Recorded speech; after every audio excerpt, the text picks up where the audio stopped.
El matrimonio entre iguales. El matrimonio entre las personas del mismo sexo, matrimonio igualitario, matrimonio, es una institución que reconoce la unión conyugal concertada por dos personas del mismo sexo, para establecer y mantener una comunidad de vida e interés. La definición legal y de los derechos y obligaciones que genera esta institución varían entre cada país, puesto que las reformas en materia de derecho de familia difieren alrededor del mundo. Aproximación sobre la definición del matrimonio. Significado de la palabra matrimonio etimológicamente. La palabra matrimonio proviene del latín matrimonium.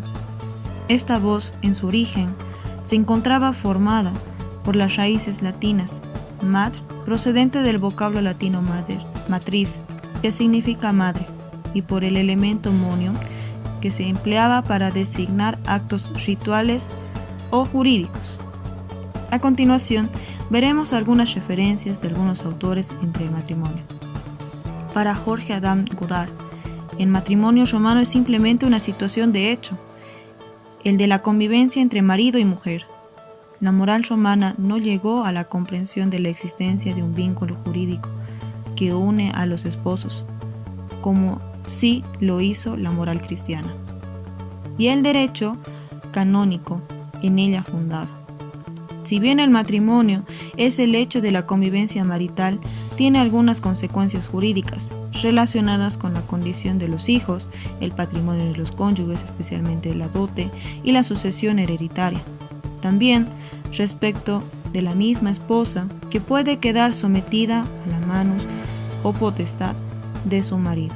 Para Eugene Henry Joseph Petit, Petit hace mención del matrimonio en Roma y señala que en la sociedad primitiva de Roma el matrimonio era visto como la necesidad para la continuación de cada familia.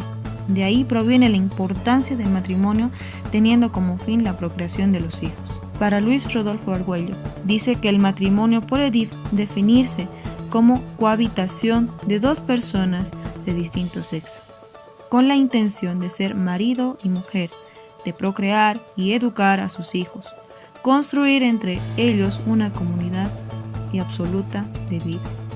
Para Samantha Gabriela López Guardiola, pero a pesar de todo la legislación romana reconoció que el esclavo era una cosa de naturaleza humana, razón por la cual a pesar de que nunca obtuvo capacidad jurídica de ningún tipo, sí se le reconocieron ciertos derechos, tales como matrimonio especial entre esclavos, llamado contuberium, del que derivaba un parentesco, la cognación servilis, que tenía valor jurídico en materia de impedimentos matrimoniales y sucesión legítima, respecto de aquellos que hubieron alcanzado la libertad. De igual manera, tenía personalidad en el orden religioso y por tanto el votum era válido y eficaz. Participaba del culto público y familiar, tenía derecho a las honras funerarias y su sepultura era religiosa, como la de cualquier hombre libre. El matrimonio para Martha Morinau. El matrimonio está constituido por dos elementos, un objetivo que consiste en la convivencia del hombre y de la mujer, y otro carácter subjetivo que consiste en la institución o intención de los cónyuges de considerarse recíprocamente como marido y mujer, elemento que se llama affectitio maritalis. El matrimonio en la antigua Roma. El matrimonio en la antigua Roma era una de las principales instituciones que conformaba la sociedad y que tenía como objetivo principal de esta institución era el que la pareja engendre hijos para poder heredar los bienes de los padres. En síntesis, discriminación de parejas del mismo sexo. Según la opinión consultiva del 24 de noviembre de 2017 solicitada por la República de Costa Rica, la Corte advierte: para negar el derecho de acceder a la institución del matrimonio, típicamente se esgrime como argumento que su finalidad es la procreación y ese tipo de uniones no cumplirían con tal fin. En este sentido, la Corte estima que esa afirmación es incompatible con el propósito del artículo 17 de la Convención, a saber, la protección de la familia como realidad social. Asimismo, la Corte considera que la procreación no es una característica seria que defina las relaciones conyugales, puesto que afirmar lo contrario sería desgraciable para las personas casadas, o no, que por cualquier motivo carecen de capacidad o interés de procrear. Del juicio de constitucionalidad del artículo 11, parágrafo 2 de la Ley de Identidad de Género, citado este artículo, prescribe: el cambio de nombre propio, dato de sexo e imagen permitirá a la persona ejercer todos los derechos fundamentales, políticos, laborales, civiles, económicos y sociales, así como las obligaciones inherentes de identidad de género asumida en la Corte Interamericana en virtud del derecho a la protección de la vida privada y familiar del artículo 11 y 2, así como del derecho a la protección de la familia artículo 17, protege el vínculo familiar que puede derivar a una relación de una pareja del mismo sexo, en los términos establecidos en los párrafos 173 a 199. El Estado debe reconocer y garantizar todos los derechos que se derivan de un artículo familiar entre personas del mismo sexo de conformidad con lo establecido en los artículos 11, 2, 17 y 1 de la Convención Americana y en los términos establecidos en los párrafos 200 a 218. La Corte observa que en ocasiones la oposición al matrimonio de personas del mismo sexo está basada en convicciones religiosas o filosóficas. Sin embargo, esto no puede ser utilizado como parámetro de convencionalidad, puesto que la Corte estaría impedida de utilizarlos como una guía interpretativa para determinar los derechos de los seres humanos. La Corte considera que siempre y cuando se exprese la voluntad de relacionarse de manera permanente y conformar una familia, existe un vínculo que merece igualdad de derechos y protección, sin importar la orientación sexual de sus contrayentes. Del juicio de constitucionalidad del artículo 11, párrafo 2 de la Ley de Identidad de Género, dice: el cambio de nombre propio, dato de sexo e imagen permitirá a la persona ejercer todos los derechos fundamentales, políticos, laborales, civiles, económicos, sociales, así como las obligaciones inherentes a la identidad de género asumida. La homosexualidad en la antigua Roma.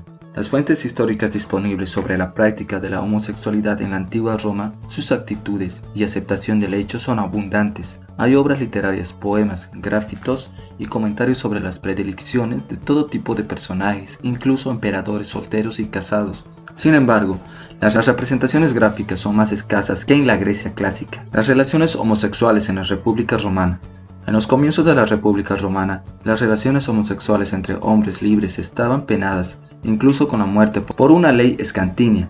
No se conocen los términos exactos de la ley, aunque citada varias veces por leyes posteriores, al parecer prohibía ciertas formas de contacto sexual, la práctica homosexual en el imperio y el primer matrimonio entre iguales. En la República Romana, el primer emperador romano que se casó con un hombre fue Nerón, que según informes se había casado con otros 2 hombres en diferentes ocasiones. Primero con uno de sus libertos, Pitágoras, con quien Nerón tomó el papel de la novia, y más tarde como una novia. Nerón se casó con un joven llamado Esporo en una ceremonia pública para reemplazar a su joven concubina a quien él había matado. El matrimonio en Bolivia. Matrimonio y la unión libre según el Código Civil. Artículo 137. Son instituciones sociales que dan lugar al vínculo conyugal de convivencia orientado a establecer un proyecto de vida en común. Según el artículo 138 del Código de Familias y Procedimiento Familiar, es la libre voluntad de cada persona y debe expresarse sin miedo, dolo, error o violencia. También hacemos referencia al artículo 14 de la Constitución Política del Estado. El artículo 14. Todo ser humano tiene la personalidad y capacidad jurídica con arreglo a las leyes y goza de los derechos reconocidos por esta Constitución sin distinción alguna. Tenemos que hacer mención de igual manera al artículo 63 de la Constitución Política del Estado. Establece que en el matrimonio entre una mujer y un hombre se constituye por vínculos jurídicos y se basa en la igualdad de derechos y deberes de los cónyuges. En el párrafo número 2 que las uniones libres o de hecho que reúnan condiciones de estabilidad, singularidad y sean mantenidas entre un hombre y una mujer sin impedimento legal pronunciarán los mismos efectos en un matrimonio civil, tanto como en las relaciones personales y patrimoniales de los convivientes, según lo que respecta a las hijas e hijos adoptados o nacidos de aquella. A continuación veremos lo que dice el artículo 256 de la Constitución Política del Estado. El artículo 256. Parágrafo número 1. Los tratados e instrumentos internacionales en materia de derechos humanos que hayan sido firmados, rectificados o aquellos que se hubiera adherido al Estado de que declare derechos más favorables a los contenidos en la Constitución, se aplicará de manera preferente sobre esta. Parágrafo número 2. Los derechos reconocidos en la Constitución serán interpretados de acuerdo a los tratados internacionales de derecho humano cuando estos prevean normas más favorables. Las uniones en Bolivia. La primera unión civil entre personas del mismo sexo se dio en el año 2020, siendo los protagonistas Guido Montaño y David Arequipa. Esta grieta que han conseguido hacer en el sistema administrativo y judicial abre la puerta a que el Tribunal Constitucional del país discuta el caso y reconozca el matrimonio entre personas del mismo sexo como un derecho humano. La segunda unión civil también se dio en la ciudad de La Paz, la unión homosexual de una pareja de más de 6 años que logró hacer valer su unión legalmente bajo la figura de compromiso de convivencia bajo conocimiento notarial para garantizar la sucesión patrimonial en caso de la ausencia de uno de ellos. En conclusiones, se debe tomar en cuenta que si se niega este derecho de uniones que se tienen las personas del mismo sexo, a poder realizar una unión libre, se estaría vulnerando el artículo 14 de la Constitución Política del Estado, que entra en contradicción con el artículo 63 y siguientes de esta misma normativa. En el entendido de la misma, indica que están aprobadas las uniones libres y matrimonios entre personas de diferentes sexos de nuestro país. Si permitimos o seguimos negando que estas uniones libres de personas del mismo sexo se realicen, estaríamos entrando en un acto de completa desigualdad y discriminación hacia las personas estantes y habitantes de nuestro territorio nacional por tener una orientación sexual diferente. El matrimonio, ya sea heterosexual u homosexual, está basado en una construcción de confianza, amor y compromiso, y en base a estos pilares será sólido y de difícil disolución. Ante una comparación entre el matrimonio en la antigua Roma y la actual Bolivia, podemos deducir que legalmente el matrimonio entre iguales no está permitido.